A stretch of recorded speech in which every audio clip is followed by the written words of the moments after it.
जो emergency press conference है, इसका मकसद आप सब जानते हैं कि आज दोबारा हमारी मईशत जो है वो क्रैश कर रही है और जो इस वक्त एक्सचेंज रेट की सूरत हाल बनी हुई है वो हमारी मईशत की अक्कासी कर रही है। और यही बात हम पिछले 11 माह से मुसलसल कह रहे हैं कि ये मईशत नहीं संभलेगी, हालात इस सतह पे चले जाएंगे कि फिर काबिले वापसी नहीं रहेंगे। लेकिन हमारी बात के ऊपर कान नहीं धरे गए और बड़ी मेहनत की गई इस टोले को हुकूमत में रखने के लिए। मैं आज आपसे ये गुजारिश करना चाहता हूं कि ये जो पीडीएम हुकूमत है, आदादो शुमार के साथ ये साबित किया जा सकता है कि पाकिस्तान का सबसे बड़ा सानिया जो पिछले 75 साल में हमारी तारीख के पेश आया है वो ये पीडीएम हुकूमत के 11 माह। आदादो शुमार हमारे मुल्क में सैलाब आए, हमारे मुल्क में जल्जला आया, हमारे मुल्क के अंदर वबा आई, हमने 2 जंगों का सामना किया, हमारे मुल्क पे इकोनॉमिक सैंक्शंस भी लगाई गई। लेकिन जो पिछले 11 माह के अंदर माशी तबाही आई है और आम आदमी की जिंदगी के अंदर जो परेशानी और मुश्किलात आई हैं और जिस तरह पाकिस्तान के पोटेंशियल को और पाकिस्तान की सोसाइटी को तबाह किया गया है, इससे पहले कभी नहीं हुआ। आज इंटरबैंक मार्केट के अंदर इस वक्त जो रेट जा रहा है, अभी कोई पता नहीं लगता, 10-10 रुपए की वेरिएशन आ रही है एक मिनट के बाद। इस वक्त 278 रुपए रेट जा रहा है, इस वक्त 2-2:15 बजे, और ओपन मार्केट में 310 रुपए के करीब रेट बताया जा रहा है। IMF प्रोग्राम कहाँ खड़ा है किसी को कोई पता। वजीर मुमलिकत जो है आयशा गौस पाशा, वो 3 हफ्ते से छुट्टी पे हैं। वजीर खजाना टीवी पे अब नहीं आते और वजीर आजम इस मुल्क के जो मुसल्लत किए गए हैं वो मईशत के हवाले से गुफ्तगू करते ही नहीं है। इस वक्त तो जरूरत यह था कि कौम को इत्मीनान में लिया जाता, मंडियों को इत्मीनान में लिया जाता कि इस मुल्क के साथ क्या हो रहा है,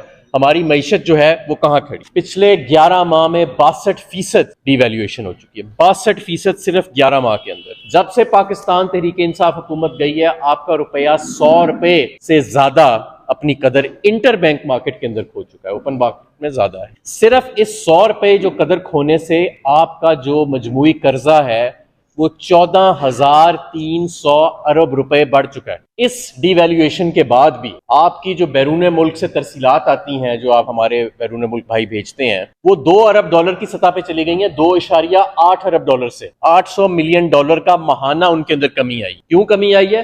क्योंकि आपका ओपन बैंक का और इंटरबैंक मार्केट का जो रेट है उसके अंदर गैप बहुत ज्यादा रहा है पिछले 11 माह। एक्सपोर्ट आपकी तबाह हो चुकी है, उनसे तमाम आप जो सहूलतें थी बिजली और गैस के हवाले से वो वापस ऑलरेडी ले चुके हैं। आपकी जो रेटिंग बैनुल अक़वामी इदारों ने की है वो CAA नेगेटिव है। ये इतनी कम रेटिंग पहले नहीं हुई हमारी, ये वो रेटिंग है जो डिफॉल्ट से करीब ममालिक की होती है।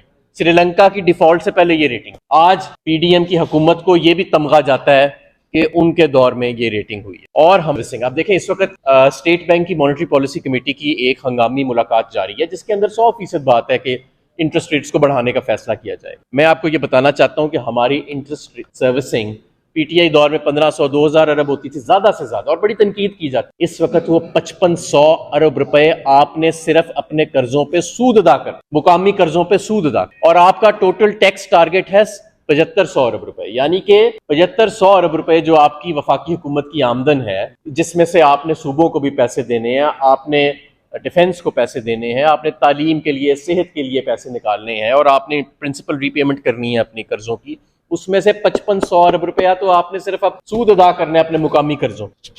तो ये इस वक्त जो मईशत की सूरत हाल है, मैं समझता हूं कि ये इंतहाई खतरनाक है। और ये बात हम बार बार हंगामी तौर के ऊपर हम ये बात बार बार वार्निंग देते रहे कि इनसे मईशत नहीं संभल रही, इनके आइडिया। अब देखें, जब आप इंटरेस्ट रेट फिक्स करते हैं और जिस तरह इसहाक डार साहब मईशत चलाते हैं, उस तरह मार्केट में डिस्टॉर्शंस आ जाती हैं। ये पहली मरतबा नहीं हुआ कि इन्होंने मईशत को तबाह किया, इससे पहले भी इन्होंने मईशत को 2 मरतबा ये तबाह कर। और इस हुकूमत को आप ये अंदाजा लगाएं कि इस हुकूमत को इक्तदार में रखने के लिए क्या नहीं किया गया। लोटे पैदा किए गए, लोगों पे जाली पर्चे किए गए, लोगों को गैर कानूनी तौर पे उठा के उन्हें ना सिर्फ हरासा किया गया, उनको बुरहना करके उन पे तशद्दुद किया गया, लोगों को ब्लैकमेल किया गया, अपने ही लोगों को, किसी दुश्मन के लोगों को नहीं। इस टोले को हुकूमत में रखने के लिए कितनी मेहनत की गई, कितने इदारे अंडरमाइन किए गए। इलेक्शन कमीशन को जानिबदार बना दिया, मजाक बन गया आज वो पूरी कौम के सामने। FIA का जो हाल कर दिया गया, मुकम्मल पोलिटिसाइज कर दिया गया, जिसने मनी लॉन्ड्रिंग को पकड़ना था, जो FATF के अंदर एक कलीदी किरदार था, एक बेहतरीन सर्विस दे रहा था। नैब कि जो आफ्ताब सुल्तान साहब हैं वो इस्तीफा दे गए कि यार मुझे जाली केसेस बनाने के लिए प्रेशर किया जा रहा है। पुलिस को इस्तेमाल किया गया लोगों को पकड़ धकड़ने के लिए और जाली केस बनाने के, और आज भी अदलिया के अंदर तफरीक पैदा करने की कोशिश की जा रही है। यानी सुप्रीम कोर्ट तक को नहीं छोड़ा जा रहा।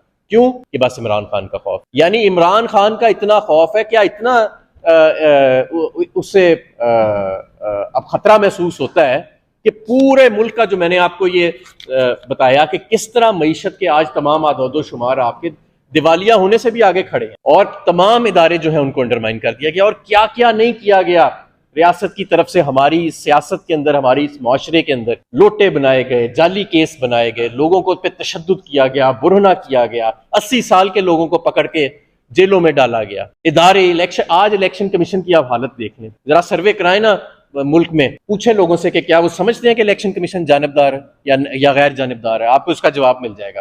पीटीआई को कुछ कहने की जरूरत नहीं है, सर्वे करा के। एफआईए, नैब, पुलिस के रोल के हवाले से देख, पुलिस वाले खुद शर्मिंदा है कि उनसे किस किस्म के काम करवाए जा रहे हैं। जब वो पकड़ने आते हैं हमारे लोगों को तो खुद बताते हैं कि यार ये किस तरह के काम हमसे करवाए जा रहे हैं। और अब अदलिया के अंदर, अदलिया के कल जो हमने एक मजाक देखा इस मुल्क के साथ कि एक वाज़े ब्लैक एंड व्हाइट में फैसला आता है और आपका वजीर कानून और अटॉर्नी जनरल खड़ा होकर किस तरह की गुफ्तगू करते हैं गैर जिम्मेदार। तो ये क्या कोई अब हैरत अंगेज बात है कि आपकी मईशत आज यहाँ पे खड़ी। आपने किया क्या इस मईशत के साथ? आप ये देखें ना, पहले मिफ्ता साहब आए, 2 महीने बातचीत ही नहीं हुई IMF के साथ, फिर एक बिल्कुल ही फेक फिगर्स वाला बजट का ड्राफ्ट पेश कर दिया, फिर उसको वापस लेके दूसरा ड्राफ्ट पेश किया गया। उसके बाद कभी इंपोर्ट बैन लग रहा है, कभी कुछ लग रहा है, कभी कुछ लग रहा है, मईशत नहीं चल रही।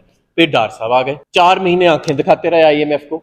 अपना ही प्रोग्राम जो मिफ्ता साहब तय करके गए थे IMF के प्रोग्राम का एक्सटेंशन, उसको वायलेट कर दिया, और आज भी नहीं बता रहे कि किधर खड़ा है। कभी कुछ कहते हैं, कभी कुछ, कभी कहते हैं कतर से पैसे आने, कोई पैसे नहीं आए, कहीं से पैसे नहीं आए। आज आपके दोस्त ममालिक जो हैं उनको आपकी हुकूमत के ऊपर एतमाद नहीं है, आज आलमी इदारों को आपकी हुकूमत के ऊपर एतमाद नहीं रहा। तो क्या ये पीटीआई का कसूर है? पकड़ दकड़ पीटीआई की, तौहीन IMF जो है वो शौकत तरीन पे बना के उन पे जाली पर्चे जो हैं वो कर दिए गए। इमरान खान के ऊपर 74 पर्चे बना दिए गए। ये आपकी परफॉर्मेंस है आज, ये आपकी परफॉर्मेंस है। ये आपने इदारों के साथ किया इस मुल्क के, ये आपने इस मुल्क की मईशत के साथ किया है, ये आपने मुल्क के। इसलिए आपके आगे खुदा हाथ बांध के हम कहते हैं कि घर चले जाएं, इस्तीफा दे दें। और बड़े अदब से मैं ये कहता हूं कि इन इदारों के अंदर भी मुदाखलत बंद कर, एक आम इंतखाब होने दें इस मुल्क के अंदर, साफ शफाफ एक नए मैंडेट की जरूरत है, पीटीआई के लिए नहीं। ये जो इस वक्त मुल्क का हाल कर दिया है, बड़ी दलेरी की बात है हुकूमत इस वक्त संभाल। पीटीआई के लिए नहीं मैं बात कर रहा, मैं ये बात कर रहा हूं इस मुल्क के लिए। इस मुल्क को एक नए मैंडेट की जरूरत है, इस मुल्क को स्टेबिलिटी की जरूरत है, जो मैंडेट के बगैर नहीं आएगा। ये गेम्स खेलने से, हरासा करने से, ऑडियो वीडियो लीक करने से ये इस मुल्क में स्टेबिलिटी नहीं आएगी। इस मुल्क से ये चोरों का टोला पॉपुलर नहीं हो जाएगा अगर कोई समझता है कि ये सारा करके उनको बैसाखियां दे के खड़ा करके इन्हें पॉपुलर कर दिया जाएगा। ऐसे नहीं होना। करके देख लिया आपने 11 माह, ये सारा कुछ नहीं हुआ। इस अभी भी वक्त है हमारे पास। और आज आप देखें, ये जो हम एक मजाक बन के रह गए हैं आलमी दुनिया के अंदर, जो इन्वेस्टर कॉन्फिडेंस तबाह हुआ है पिछले 11 माह के अंदर, 1 दहाई लग जाएगी उसको वापस लाने। और वो लोग जिनका सब कुछ इस मुल्क में है, जो एवन फील्ड के फ्लैट जो है या कतरी खत लेके नहीं फिर रहे अपनी जेबों के अंदर, या जिनके 1-1 अरब डॉलर के प्रॉपर्टी के पोर्टफोलियोज बाहर नहीं है, वो लोग किधर जाएं? आज आपका सारा मुल्क जो है वो मायूस बैठा हुआ है, और ये मायूसी गुस्से में तब्दील हो रही है।